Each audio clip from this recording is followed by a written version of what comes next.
The Oscars are almost here, so I went ahead and dressed up for this video. Kinda.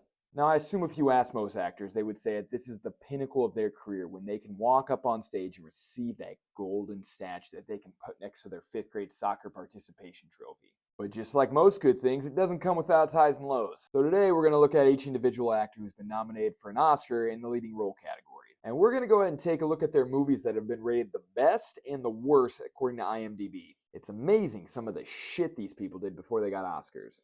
But first, this ice: tequila, Zamboni, orange stuff, lime juice, what I believe is fresh honey syrup, pineapple juice, squinty pour. Ah, yeah. And here we have our Oscar Gold Margarita. Now, next category is going to be Best Video of the Year, and your first nomination is...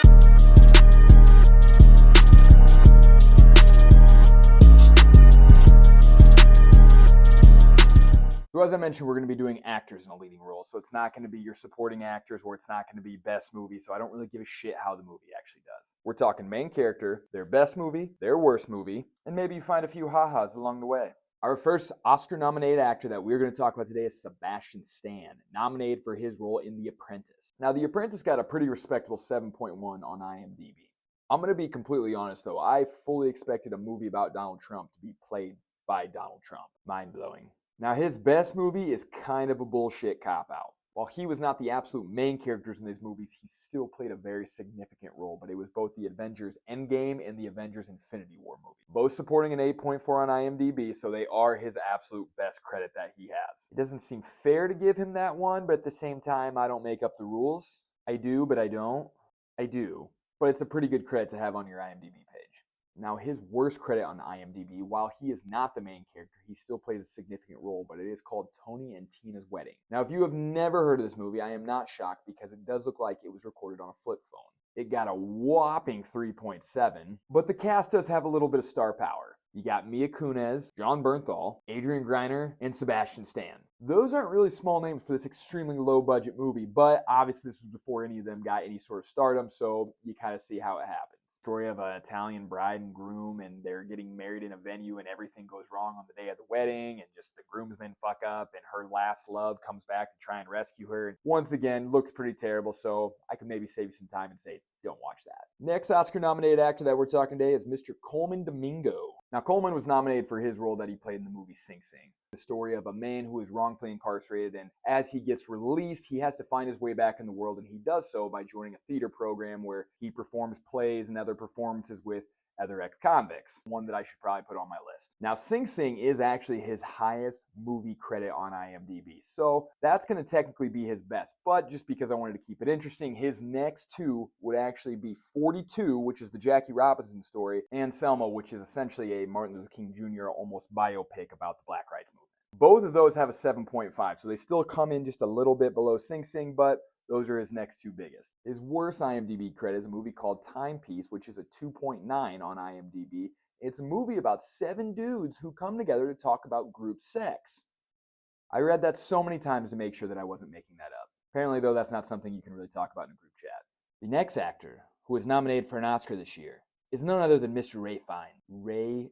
Ray Fiennes. His name just blends together. It sounds like I'm saying Ray Fiennes. Now, the movie that he was nominated in is a movie called Conclave, where he is a cardinal who has the task of finding the new pope. I wish they would do this movie, but as a comedy. I feel like we make Will Ferrell the pope and we find a way to make this funny. But this movie's got a lot of drama, a lot of conspiracy theories, a lot of behind-the-scenes things that you don't know that goes into selecting a pope. 7.4, not bad. His best credit, though, comes from a little movie called Schindler's List that got a 9.0 on IMDb. They made us watch Schindler's List in 6th grade to teach us history. My emotions and hormones were so all over the place, I did not know how to stop crying. On top of Schindler's List, Ray Fiennes has such a ridiculously high score on every single one of his projects that he has in his IMDb credits. It was very hard to find his best one. His actual worst credit, though, is The Avengers. Not that Avengers. There was an Avengers before The Avengers, but they called it The Avengers. I do not know how they got the licensing to name this movie that when you have the comic book series that came way way before this movie ever would have been made. Ray finds Uma Thurman and Sean Connery, and the point is two British agents get together to stop Sean Connery from destroying the world because he has built himself a weather machine. This is supposed to be a serious action movie, and they are building fucking weather machines. I feel as if all three of those actors should be ashamed of themselves for this project, but honestly, they all went on to have much better projects and have very, very good careers. So something is telling me that it is a hidden shitty gem. If you have seen this movie, please comment down below and let me know if it is as bad as I am thinking, or if I should take the time to wrap up in my bathrobe, grab another margarita, and just essentially power through this. The next actor we're talking about is none other than Mr. Timothée Chalamet. Timothée Chalamet. Chalamet. For his role as Mr. Robert Dillon in A Complete Unknown. Now, we've gotten a lot of biopics over the last decade here, and it just seems that we're getting to the point where any significant and famous singer is going to get a movie made about them and their life, no matter how boring it is. We will find a way to tell the story, add some drugs in there, make sure somebody takes all their money along the way, and then ultimately sell millions and millions and millions of records.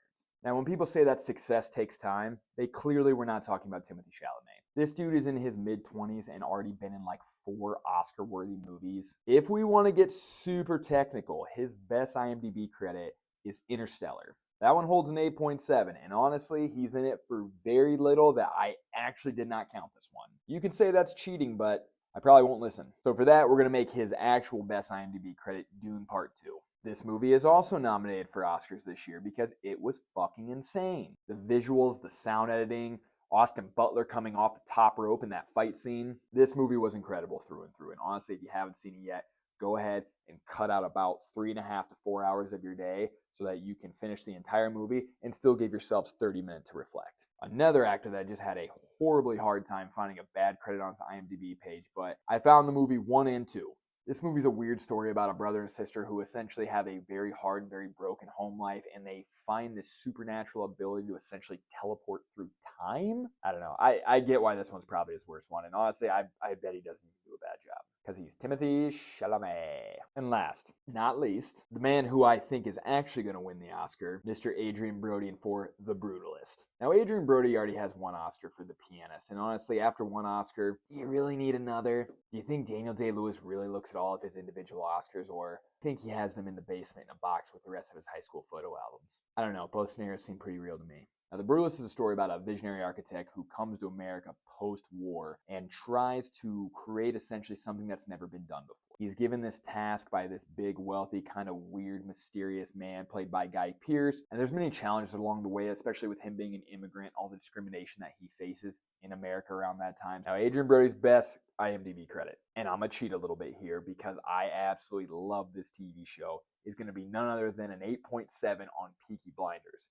He plays Luca from a crime boss family, and he is the main bad guy in the entire 4th season. So for that, I'm going to say it counts because it is a pretty good performance and it's a fantastic TV show. If I wasn't cheating and playing favorites, I would say it's The Pianist, which he won his Oscar for with an 8.5. So you can take that as you will, but I'm going to go ahead and say it's Peaky Blinders still.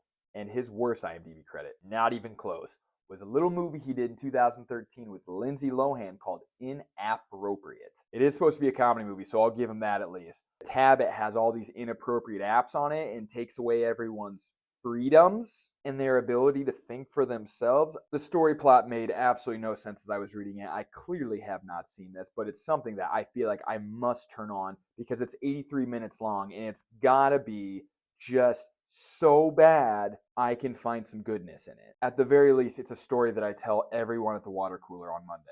Let me know how you feel about some of these Oscar performers. Do you think they were well deserved, or do you think somebody else got snubbed? Let me know if you guys would like me to do some other group of Oscar performances. As always, I hope you guys enjoyed the video. Hope you guys enjoyed the take. See you next time.